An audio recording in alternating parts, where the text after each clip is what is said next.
the discovery of a planetary nuclear massacre. A very accomplished scientist who will be one of the primary presenters at the upcoming Secret Space Program conference in Austin, and I'm lucky to spend some time with him today. John, my man, how the hell are you?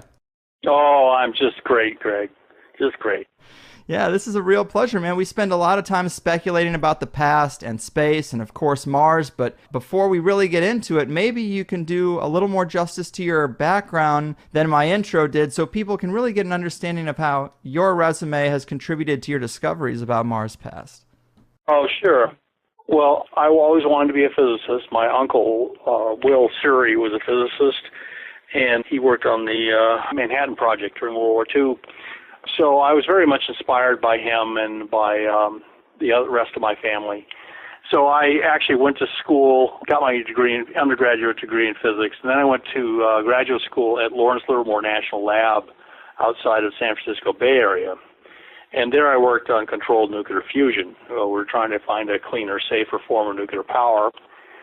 And part of the time I spent working on laser fusion. Now, laser fusion is trying to miniaturize the hydrogen bomb, to make it, a little, basically hydrogen bomb firecracker. And since a lot of it is based on nuclear weapons physics, I had to learn the basic physics of how nuclear weapons work. So that's kind of where my nuclear weapons background was. And it wasn't direct, but we basically were brought up to speed on the basics. And the people who designed the neutron bomb were right down the hall, worked out right down the hall from us when we were working on our laser fusion stuff. So basically that's what happened then is I ended up working at a place called Sandia National Labs. I went to another national labs. And there it was also, they also did a lot of work with nuclear weapons. We were actually working on directed energy weapons. So it's very much stuck in the Cold War, and the Cold War was really scary at that point. And I suddenly became aware that they'd found this, what looked like archaeology on Mars, the face on Mars and the pyramid nearby it, the work of Vince DiPietro Molinar and Greg Molinar. And I just thought, oh, wouldn't it be wonderful if that was true? That would stop the Cold War. Yeah. And I really did get involved because I thought, if we find a dead civilization on Mars, the Cold War, people won't, the Russians and the Americans will both be concentrating on going to Mars together rather than fighting over, who was right, Karl Marx or Thomas Jefferson. And so I lent my talents to this investigation. It was started by Dick Hoagland. It's called the IMID investigation, the Independent Mars Investigation Team. And we basically verified everything that Vince DiPietro and Greg Molinar had done, and we pushed on beyond it. And in the process, I was standing in the library at Sandia Labs, and I was getting ready to copy. In those days, everything had to be Xeroxed. So I was standing in line to use the Xerox machine, and a guy was standing next to me, and we were just chatting. And I mentioned that the Mars atmosphere had very unusual isotopes of xenon. And he said, "What?" he said. I showed him in the scientific journal that I was copying, and he stared at it for a long time. And he'd been actually, he looked like it was the end of the day. He was a very happy individual. And suddenly his smile vanished. And he handed it back to me and looked at me straight in the eye and said, "Somebody nuked them." Somehow he had looked at that data and seen weapon signature. And then he suddenly kind of clammed up and he said, "Excuse me," and he left the line for the Xerox machine and walked out of the library. And I recognized that, every once in a while, if you said something inadvertently classified at Sandia Labs in an unclassified area like the library, then you basically just excused yourself and walked away. And that's what he did. And I did not understand at the time why he could interpret the data from Mars that way. But it basically took me a long, long time and a lot of research, all open literature, of course, to find out what it was that caused him to have that reaction. And finally, basically, Mars shows evidence of having an enormous amount of uranium and thorium fission. And these are trace isotopes in the atmosphere. You do the forensics on the Martian atmosphere, and it says, oh, some big nuclear event happened here.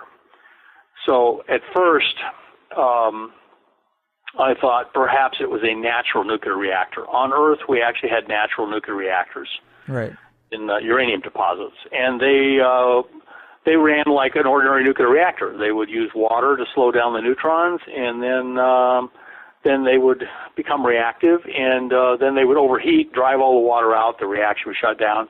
And this went on for millions of years down in Africa, and they found 20 spots where this happened in these big uranium deposits. So that was my first thought, and I actually almost believed it, but as I went to scientific conferences and presented this hypothesis, it was well received. And then, but as I got feedback from people, they said, oh, the xenon isn't right.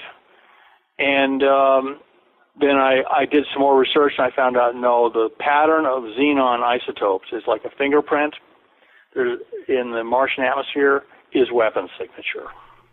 It means it was a fast neutron event. A normal nuclear reactor runs with slow neutrons because they're more reactive. But when you have pure uranium or plutonium, you have fast neutrons, and that's what makes the explosion. And it leaves a telltale pattern. It leaves a fingerprint, basically, of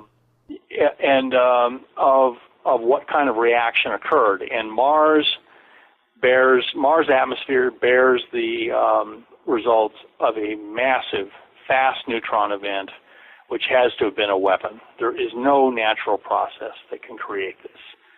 The only process known that creates this pattern is a fission-boosted hydrogen bomb. Wow.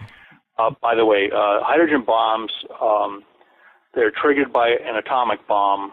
A small atomic bomb triggers them as sort of like the blasting cap to set off the hydrogen reaction. The hydrogen reaction sets off, releases very fast neutrons. What they do then is they put a casing of ordinary uranium, just uranium ore, around the hydrogen bomb, and the fast neutrons then split all the uranium atoms in the ordinary uranium. The neutrons are so powerful, they split ordinary uranium atoms, and uranium-238. So you get an enormous boost to the hydrogen bomb reaction and an enormous load of fallout, radioactive fallout, like radioactive iodine and strontium-90 and things that get taken up into the human body and cause cancer and death. And so, and by the way, this all used to be classified, but it's no longer classified. So you can read about it on Wikipedia. So basically, if you look at the radiation hotspots on Mars that were observed from space with gamma-ray spectrometers in both potassium and thorium, it looks like two massive hydrogen bombs, both about the size of the Empire State Building, were dropped on Mars from space. They left no craters. The reason they left no craters is they were airbursts. Both Hiroshima and Nagasaki were airbursts, and they didn't do it for humanitarian reasons. They wanted the blast to go off in air because it creates more powerful air shock waves. In other words, if you make a big crater, the energy is going into the ground. They didn't want that. They wanted to blow apart the city. And so whoever did this on Mars wanted the same thing. So we have two radioactive hotspots. We've now found that they're covered with glass called trinitite. The spectral pattern matches trinitite, which is an atomic melt glass made in desert areas when they set off an atomic bomb in midair. And they're slightly radioactive still after millions of years. And they left no crater, meaning they went off in midair. Right. And if you look, then if you can read a map, you look just downwind where the shock wave and the load of fallout would have been most intense. There is Cydonia Mensa, where the and the Sidonian, the Depetro-Molinar pyramid are found right next to each other. And the other explosion site, if you go downwind of that, it's a place called Galaxis Chaos, which is not as well known, but it is also called Utopia, and it's where two carved faces are found, along with the ruins of the city. So two centers of civilization on Mars are directly correlated in location to these two explosions. Whoa. Oh, this is, yes, and it is hard to wrap your mind around. It looks as though Mars was Earth-like in the past, had life on it, that life evolved. Finally, you had indigenous people living on Mars. They were primitive. They were like the Mayans or the ancient Egyptians, building pyramids and carving big faces, like the Olmecs in Mexico. The faces on Mars resemble the Olmec faces. That's a very peculiar, thing. It's difficult to explain. Right, the correlation. The correlation. Here, in the Olmecs carved these giant heads, faces with wearing helmets. And that's just what you find on Mars. Some of them look almost exactly like the faces on Mars. And so it looks like it was a primitive, based on an Earth reference.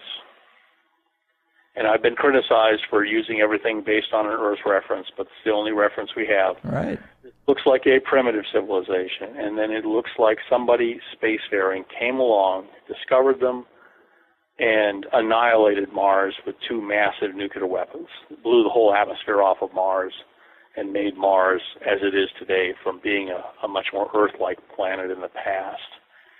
So that's the story, Wow. and that is the unknown catastrophe that the NASA people referred to. They know what the catastrophe was because I've talked to them on the phone.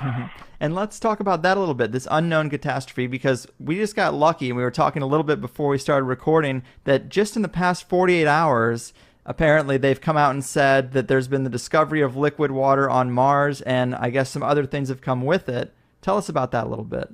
Okay, the discovery of liquid water on Mars is the end of a long road where they knew there was water on Mars. The northern polar ice cap is a mile thick, and it's water ice.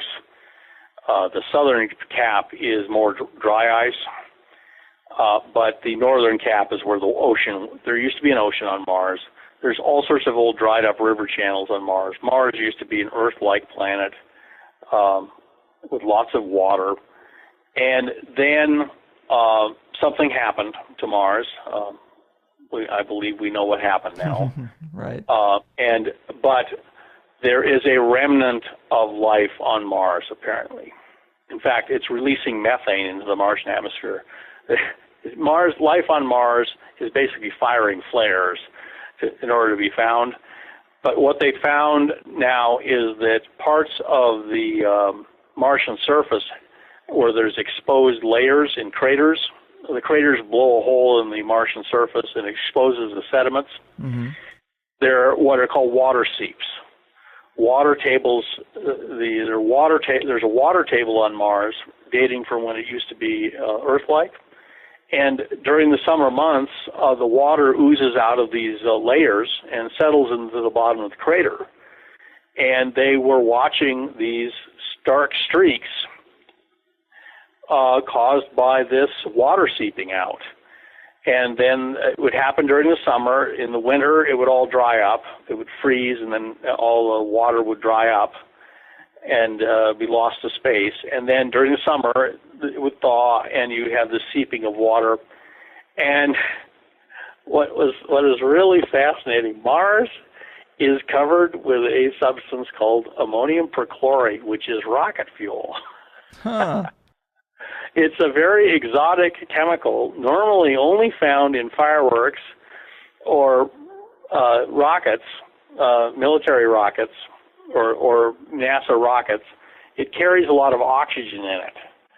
It's basically a chlorine atom.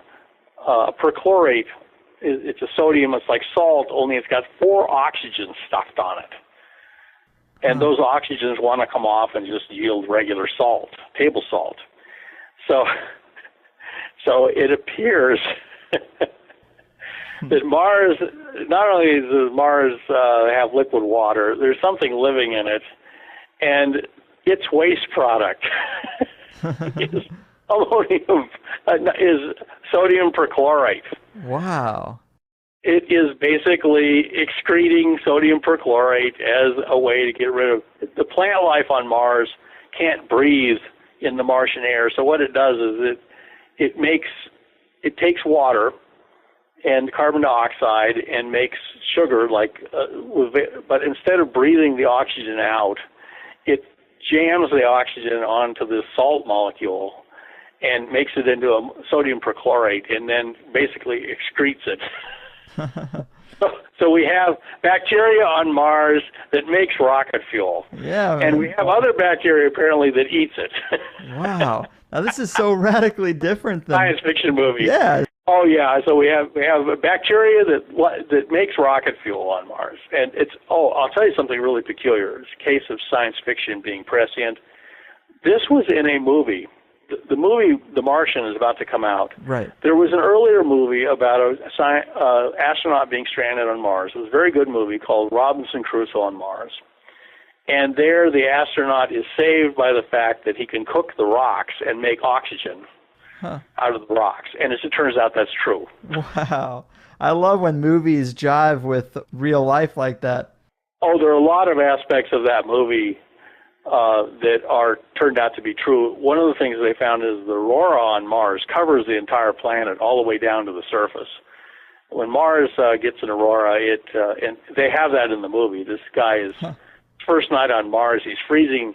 He's almost freezing to death. He's sitting there trying to stay warm in his spacesuit, and he can't sleep, so he's watching the aurora all over Mars, and it comes right down to the surface.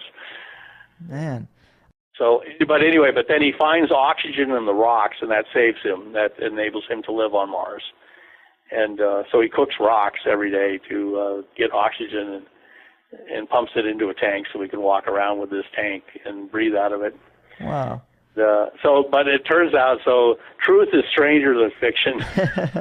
we have the bacteria which basically poop rocket fuel. Didn't also the face on Mars, didn't that appear in a comic before it had been disclosed? Yes, it did. Yes, it did. Wow. That appeared in 1958 when Sputnik had been launched. There was a Kirby Comics. You can check it out on the web.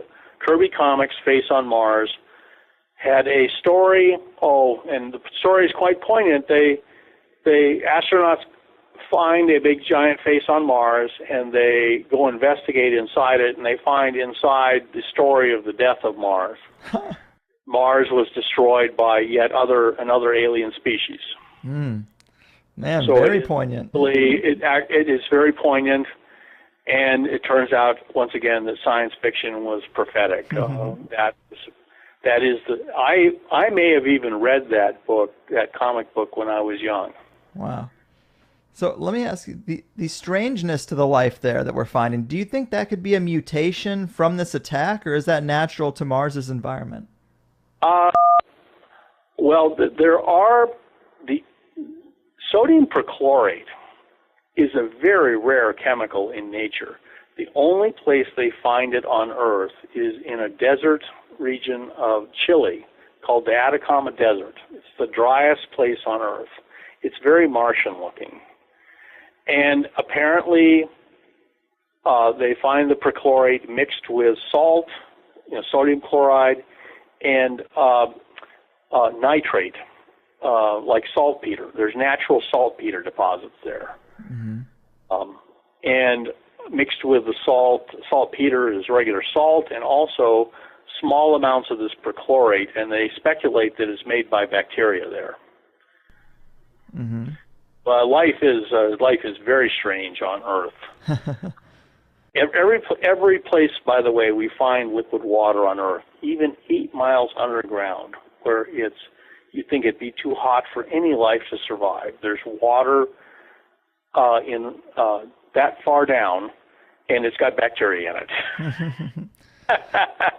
Something figures out how to make a living, basically at the gates of hell itself. Yeah. And so on Mars, it may have been a mutation, or it may have been just some natural bacteria that survived the big catastrophe, which looks like it was a massive nuclear attack. And survives on Mars to this day with this peculiar form of respiration. On Earth's deserts, I'm writing a scientific article on this, by the way. In Earth's deserts, the cactus, because they don't want to, the cactus leaves have pores in them, and what they do is they absorb carbon dioxide through this leaf membranes, but they want very much not to lose any water, so they don't open their pores. They close their pores during the day, and they soak up CO2 from the air and store it. And then at night, they also store the energy of sunlight, so their photosynthetic process is much different than other plants. Instead of like a regular leaf of grass that has photosynthesis, it's wet, it's taking in oxygen, it's taking in water and CO2 and spitting out oxygen. In the cactus, it actually soaks up CO2 and sunlight during the day and then breathes out the oxygen at night. And the reason they do that is they don't want to lose any water, because they don't want the sweat inside of the cactus, where the cells are that do all the chemical processing, exposed to the dry, hot air of the day. Right. So at night. So on Mars, these microbes appear to have gone one better. They have to get rid of the oxygen. Oxygen is just a waste product for plants. So on Mars, they join the oxygen to a salt molecule. They jam two oxygen molecules onto each salt molecule, and then basically excrete it as a waste product. Right. And so everywhere they've landed on Mars, they find all this perchlorate in the soil. And they couldn't, since it's a very rare chemical on Earth, they couldn't figure out what process would cause this. And so it's now, I think we know. So what it is it's basically rabbit pellets from a bunch of photosynthetic rabbits. And basically Mars is covered with waste product from its photosynthesis. And then, of course, there's bacteria on Mars that apparently eat the perchlorate, the rocket fuel. Right. And they spit out they get rid of the oxygen into the air. They get energy from freeing the oxygen from the salt molecule. And so this also solves another mystery. I've been to science, and you must understand, Greg, what real scientists are like. Okay. A lot of scientists do not like controversy. Right. There were probably several people who discovered Einstein's E equals mc squared, but they thought it would be controversial, so they never published it. So sad. And so Einstein, who was a brash young Turk, went out and published and took all the heat for it. And some people criticized his work terribly, But what has happened is that there's a lot of strange things on Mars. There's methane gas bubbling out of the ground in several spots. And that's normally on Earth a product of decay, it's swamp gas. Right. And and that bubbles up into the atmosphere, and they can detect it from Earth telescopes. There's so much methane. So Mars life is basically firing flares to be recognized. And then, but no one will say that. Right. And then they also noticed that the fourth most abundant gas in the Martian atmosphere is oxygen, and it shouldn't be there. people have told me this privately over a few beers in a bar at these scientific conferences. They say, God, the oxygen, there's way too much oxygen in the Mars atmosphere. You know, we don't think of oxygen being a very big thing in the Martian atmosphere. No, it's the fourth most abundant gas. Wow. There's carbon dioxide, nitrogen, of course, both of which essential for plant life. And then there's argon, which is an inert gas like helium. It's in light bulbs. Mm-hmm. That's also present in Earth. The fourth most abundant then, after that, is molecular oxygen, apparently from photosynthesis. Wow. So that means there was plant life there. Oh, there's plant life on Mars, and guess what color it is probably? It's probably red. Nice. So we've actually been staring at Mars life all these years and not recognizing it. Oh. Yeah, so they're going to find out that Mars basically crawls with life. I mean, it's primitive bacterial life. Mars is only a mere shadow of what it used to be. Mars used to be like Earth before this horrible catastrophe happened. That was one of my questions for you. Is we're told here that if there was like nuclear destruction worldwide, that cockroaches would be something that would probably survive. Is there any chance of something that? Cockroaches are pretty primitive, so there may be some kind of equivalent. There may be multicellular life that has survived in some little niches, ecological niches. You know, there's the giant tube worms at the bottom of the ocean. They're fairly complicated. They're 6 feet long. They're big, and they live off the bacteria that feast on the sulfur coming out of the volcanic vents on the bottom of the ocean. One scientist said that the ecological community that lives at the bottom of the ocean around these volcanic vents. Mm-hmm. The sun could just suddenly go out one day and they wouldn't even notice.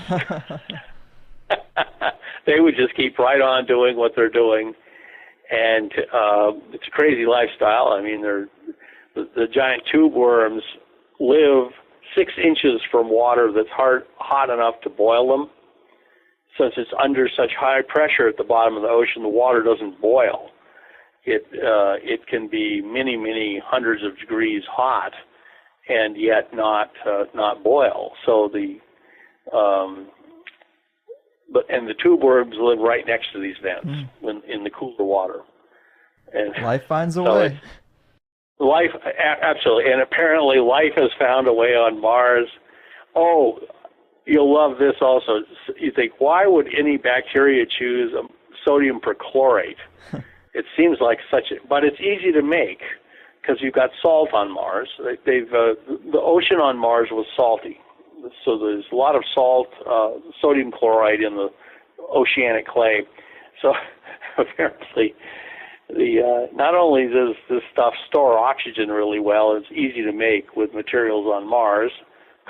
Materials commonly found on Mars can be used to make this stuff, but it pulls water right out of the air. Not only is it a nice waste product, but the waste product, if your Martian algae cell or kind of lichen cell lives on a rock, it makes a bunch of sodium perchlorate to get rid of the oxygen that it's making. And then the perchlorate has the peculiar property that it actually grabs moisture right out of the air on Mars and makes it liquid around itself. So the cell actually, the more waste it excretes, the more it attracts more water. I'm really excited about this idea. Yeah. It says that, you know, we're looking at the waste product of life on Mars, all over Mars. Once again, the evidence for life on Mars, proof of life on Mars is actually staring us in the face all these years, and we didn't recognize it.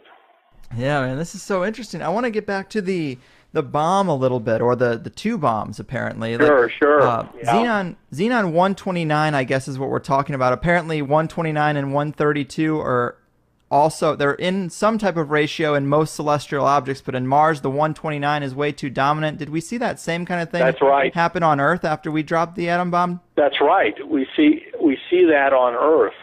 The only place where you find this predominance of xenon 129 in a planetary scale is on Earth. They have air samples of what the atmosphere of Earth was like before nuclear power started or nuclear weapons were invented, before 1945. So they have these air tanks.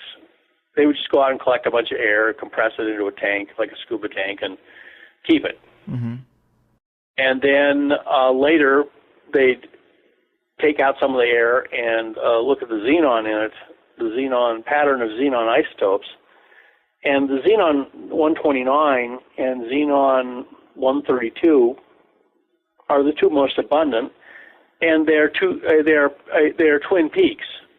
They are almost equal. And by the way, this is the same pattern they see in the solar wind. They've gone out and collected part of the solar wind. The xenon spectrum of xenon is the same in the solar wind as it is on Earth. They've collected moon dust that's got xenon in it. They've even collected meteorites and ground them up. And finally, they parachuted a probe into the clouds of Jupiter and measured the xenon there, and it matches Earth, this double peak, 129, 132, two equal peaks. And on Mars, the 129 in the atmosphere is 2.5 times the 132. Only place you find anything like that on a planetary scale is on Earth, and that is the part of the atmosphere that has changed since 1945. Wow. And this is published in the open literature. So, and since then I've been able to show, based on openly published data. By the way, the government doesn't like to talk about xenon 129. Why do you think that is? The reason it doesn't, apparently, is the government, xenon 129 is produced by fast neutrons in bombs and also in special nuclear reactors that use fast neutrons to make plutonium. So if you could basically back out how much plutonium has been made by the human race. And plutonium is a really terrible stuff.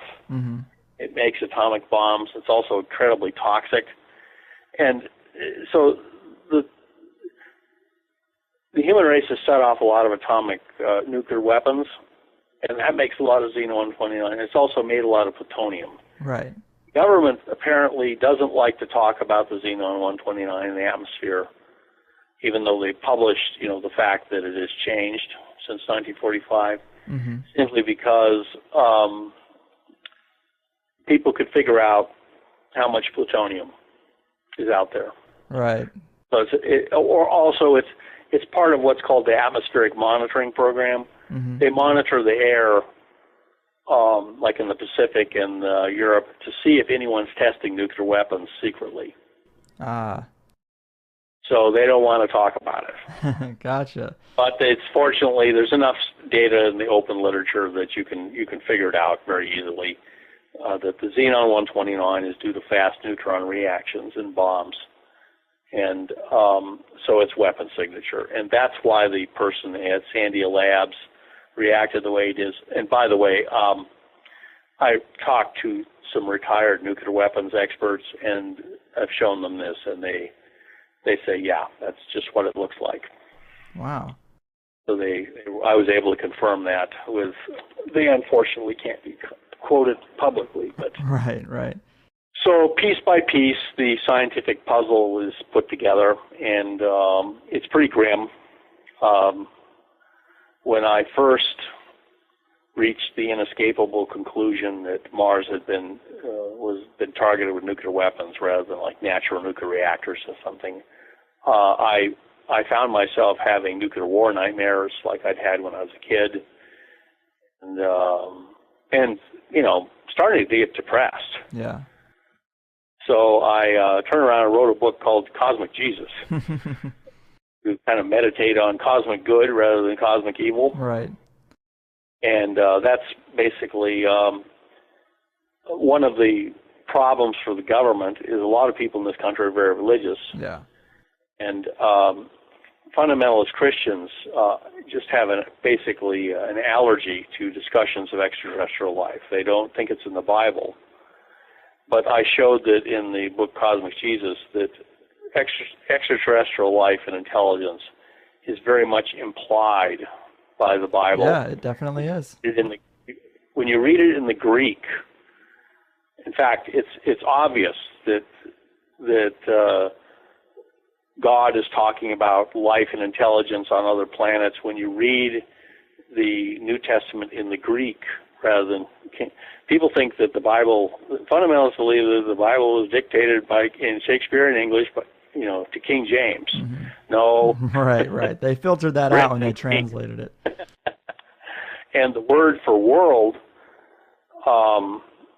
in the New Testament is the word cosmos. Interesting. That is what is translated as the word world in English, King James English. So when Jesus says, go out into all the world, preach the gospel to every creature, he's really saying, go out into all the cosmos. And it means exactly now what it meant then, the whole universe. Go out into the entire universe and preach the gospel to every creature. And when it says, for God so loved the world, he gave his only begotten Son, the word is, again, cosmos. So this kind of fortified me, and I'm just an Episcopalian. I'm not a fundamentalist, but I'm still a person of faith, right. And I'm an Episcopalian. So this was very comforting to me. And once I had written that book, I felt like I could write a book about what happened on Mars. Mm-hmm. And so I have done so. It's called Death on Mars, discovery of a nuclear planetary massacre. So that's how I dealt with the darkness of it. The darkness of it. I'm sorry. We're talking about, people back in the 60s, it was fashionable to say that the human race was an aberration on nature and that we were the most evil creatures on Earth. For a while they said, why can't we be nice like the chimpanzees? They didn't understand the chimpanzees had an enormous, very high murder rate. Right. And so I said, people used to think the human race was the most evil species in the universe. I said, but that was just conceit on our part. That's funny. No, whoever did this to Mars is way ahead of the human race. And when do we think this happened? It looks as though, and here's the reason, the radioactive scars on Mars, where the debris patterns come from and the nuclear glass and everything, those are only in the very long half-life isotopes. The short half-life isotopes, like iron and silicon, which only are radioactive for a few million years, they don't show this pattern. So that means, but potassium stays radioactive for 1 billion years. If you shoot off an atomic bomb, the potassium in the soil will stay radioactive for 1 billion years. So based on that and some other evidence, it looks as though this happened about somewhere between 1/2 and 1/4 billion years ago. In other words, it's incredibly ancient in human terms. Wow. By the way, the reason 1/4 billion years may be significant is that you mentioned earlier cockroaches being radiation resistant. Mm-hmm. The cockroaches were one of the groups that survived the Great Permian extinction, which was the most severe mass extinction in Earth history. Mm-hmm. Far more severe than the one that wiped out the dinosaurs. The one that wiped out the dinosaurs, we understand now, was because of an asteroid. The Permian extinction is got a completely unknown cause, and it was so bad the ocean died. All the insects except cockroaches died. And in fact, I urged in the book, Death on Mars, that anyone investigating the Great Permian extinction, if they saw any isotopic anomalies that might be connected with a nuclear weapon, they had to report that. Please report that. Right. So it's possible that whoever nuked Mars decided to nuke Earth too, just to be sure. Well, that's what I was going to ask you, because you said that these two areas of Mars are covered in trinitite, and we have areas on the planet that are covered in that too, right? In India, I believe. That's the Libyan desert. There's a substance called Libyan glass. Looks just like trinitite, but it doesn't. It's from a far bigger event, and nobody knows what caused it. They think it's a meteor. All they'll say is the origins of this are very controversial. Right.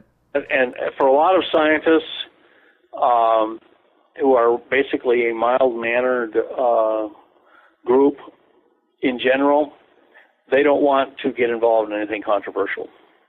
Right. They're trying to get tenure at their universities.